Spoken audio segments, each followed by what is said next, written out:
দুপুরবেলায় থালা নিয়ে জাস্ট খেতে বসবো আর এইরকম সময় একটা পার্সেল এসেছিল। কি অর্ডার দিয়েছিলাম সেটা তো তোমাদের সাথে শেয়ার করব, চলো তার আগে দেখে নিই দুপুরে লাঞ্চ মেনুতে কী কী ছিল। আজ রান্না করেছিলাম কাঁচকলা ভাজা, পিরিং শাকের তরকারি আর আলু বেগুন দিয়ে মোরলা মাছের তরকারি। কোনো রকম পেঁয়াজ রসুন ছাড়াই মাছের তরকারিটা করেছিলাম, রেসিপিটা তোমাদের সাথে কাল শেয়ার করব। তারপর বিকেলে উঠে পাপাকে ফল দিয়ে দিয়েছিলাম। একদিকেও ফল খাচ্ছিল, আমি পার্সেলটা আনবক্সিং করছিলাম। পার্সেল আনতে যাওয়ার হলে পাপাই বায়না করে আমার সাথে যাওয়ার জন্য, আর আজও ঘুমোচ্ছিল তাই ছোট পাপাকেই নিয়ে গিয়েছিলাম। ননস্টিকের এই প্যানটা অর্ডার করেছিলাম, খুব সুন্দরই এসেছিল, কিন্তু আমি আশা করেছিলাম আর একটু বড়।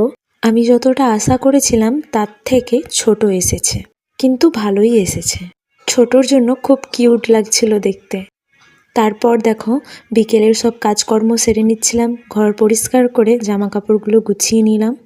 এখন আসি, ভিডিওটি কেমন লাগলো অবশ্যই কমেন্ট করো।